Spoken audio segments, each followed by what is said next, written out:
founding as a citizen who protects his country from his government.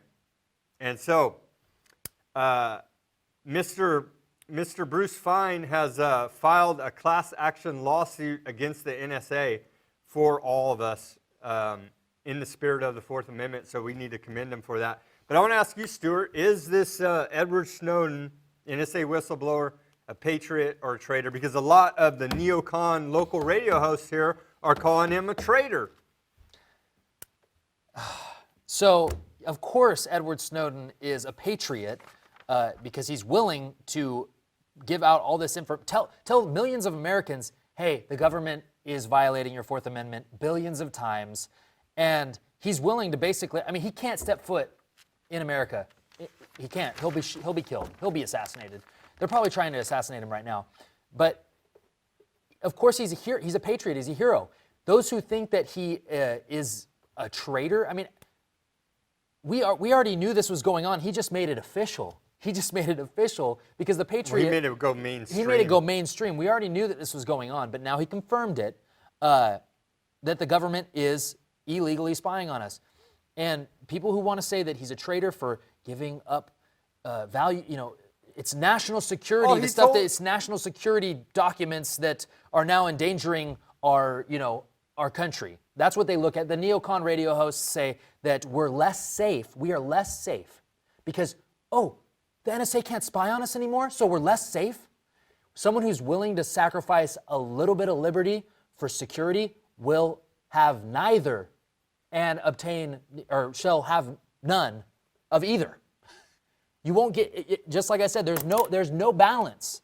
There's no balance, okay? You either are violating the Fourth Amendment or you're not. And the government has been violating our Fourth Amendment, and Edward Snowden revealed that to make it mainstream. So now we have no excuse. We have no excuse but the only thing we can do is stand up for our rights or lose them. That's why we need to stand up for our Fourth Amendment, and it continues the assault on the Fourth Amendment. The Supreme Court ruled in Fernandez versus California that when when police are called to a residence and one of the occupants is arrested, the remaining occupant can go ahead and let the police in the home with no search warrant. Okay? That's a direct violation of the Fourth Amendment, but they're go ahead and doing it here. Stuart, I can see this happening in cases of domestic violence, and it's a direct violation of our Fourth Amendment.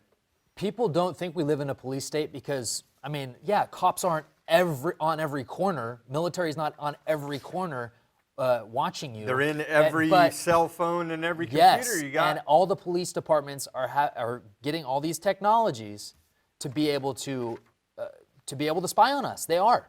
And not only that, the reason I say we live in a police state is because when the cops are called, I mean, even if you call the cops, they pretty much have the right to do whatever they want to you. If they want to start questioning you, people get murdered all the time. Yeah, I mean, the cops can do whatever they want. Let's just be clear.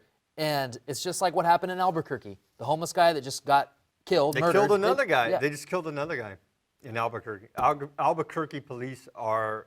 And there's massive protests going on, and those need to continue. If that happened here, I would be out there protesting. I would be just going crazy on the internet to it. I would be just blasting the department.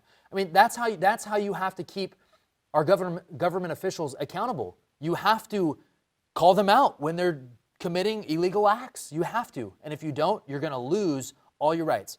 Honestly, if a police officer at this point, you either do what they say or you can try to tell them no, but you really have to know your stuff. Because if a police officer thinks that you don't know your stuff, he'll just find a way to arrest you if he really feels like it, even though it's illegal. I mean, police can do whatever they want. They can. I mean, they'll say, well, that's not true because you could sue us later. Well, yeah, but if you shoot someone, when was the last time a police officer, just like in the Kelly Thomas case, both of those police officers that beat him to death they were proven innocent. I mean, I don't know how that was possible, but yeah, because the police officers are not allowed to be convicted of murder because they have a license to kill. They do. So I'd be scared if I, if I had to call the police to my house to help me. First of all, they don't show up for an hour. They really don't. That's not a joke. They don't show up for an hour. My buddy had his house broken into. His alarm went off just the other night. It took an hour for the cops to get there. Luckily, my friend believes in his Constitution and, has guns with him and has guns in the house in certain places. And he was prepared to do what it takes to take out the criminal perpetrator that was trying to break into his home. I mean, we have to start taking responsibility for ourselves and exercising our rights, because we will lose them. That's right. It's your responsibility as a citizen. It's your civic duty to live in a free country, to stand up for your rights, or you're going to lose them. Back to the NSA, they're gathering the metadata, and the excuse that if I'm not doing anything wrong, I don't have anything to worry about is false, because they may pass a law in the future and go back through your metadata and find where you violated and you don't even know. So that makes your argument that if I'm not doing anything now wrong, I don't have anything to worry about, false, because they can go do pre-crime against you. And for these people, that I'm disgusted. If you don't see what's fundamentally wrong with the NSA spying on you, you have serious mental issues, or you're a traitor yourself, all right? That's these neocon talk show hosts. That's our government that's going along with it. I'm at a loss for words. I mean, another article here. Clapper, openly lying. He's the head of the NSA, openly lying to Congress, okay?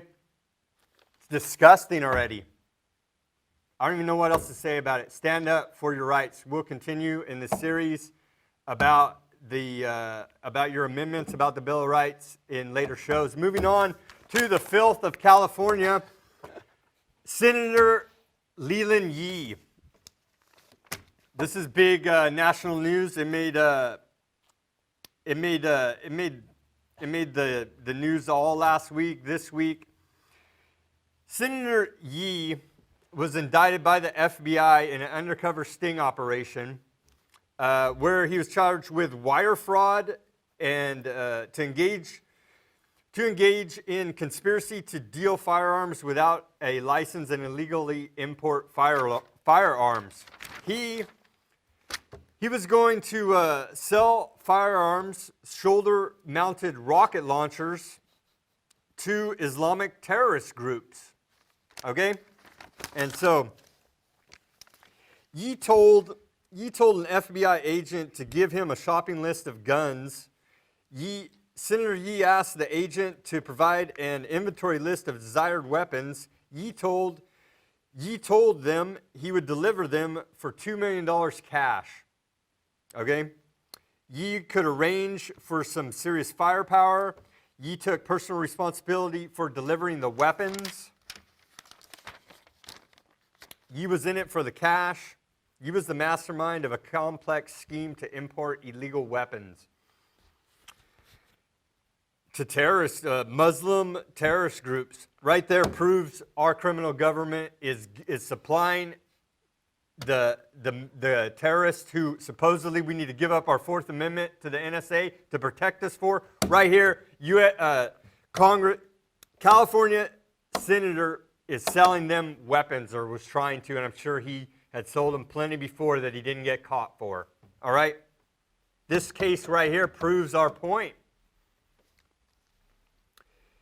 He got busted with Shrimp Boy, who, quote, Shrimp Boy, who was Chinese mafia. They raided the San Francisco Freemasons temple there to arrest Shrimp Boy, whose name is Chow.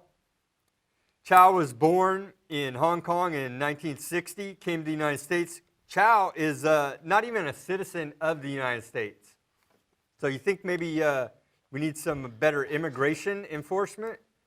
But it goes on that Chow, he's a member of the leader, I guess, of the Triad Asian gang who are tied with the Freemasons. And so this is a whole criminal syndicate. 26 people were indicted in total, We saw that that a dentist was caught up in this, and Senator Yee's political consultant Keith Jackson was supposedly the link between all of these people. More about Chow.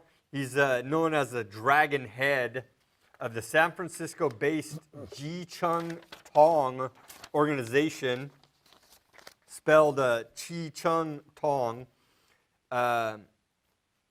It's all right there. He's a member of a secret society gang dealing illegal weapons to Islamic terrorists. Yee authored many. The irony of this case, it's so disgusting. I have trouble even discussing it. The irony of it all is Yee, as reported on previous shows, received an award for transparent government from the Society of Reporters the week before his indictment. This guy's not transparent. He doesn't care about children. He cares about making money in criminal activities and using his political office to do it. All right? He's also been indicted on public corruption charges. Besides the gun running, this guy authored many bills to limit our Second Amendment in the state. The bullet button bill, which did not pass, but he also authored bills to restrict the violent video games where gun violence was used, where this man is perpetuating gun violence in real life, Stuart. It's utterly disgusting, and it goes to show you the criminal Democratic Party of California. We should indict them all. Hey, gun control advocates, one of your biggest cheerleaders was trying to sell rocket launchers to Islamic terrorists. Wow, your cause is just, it's a fraud. And especially with the politicians that promote it, it's a complete fraud. Piers Morgan, bodyguards. His house. Dianne Feinstein. She's apparently a great shot. She has a concealed carry permit. Yeah, she's got a concealed carry, but once literally said she would if she could have got the votes, would ban the Second Amendment, would take everyone's guns. But I'm sure she they're has all no running. problem having a gun. I was reading some of these articles. It's comical. This Leland Yee guy, when his bullet button gun control bill failed, he made a statement saying he was so sad and he would hope and pray or something like that for the children for that he just hopes that someone, no more people would die because his bill failed. No more people would die from senseless gun violence. Oh yeah, wow, what a great actor. No more people. While trying to sell rocket launchers to terrorists. If you don't see it's like gun control does not work, period. And the gun control advocates, I know there's some people that think that there's just too much gun violence, which is really, it's not true. Gun violence is down. And that's partly because 100 million guns have been sold in like the last 5 years. So guns protect people from people with guns, okay? You don't want a monopoly of force from our military and police officers on us. That's not a good thing, especially when our politicians are selling rocket launchers while promoting to restrict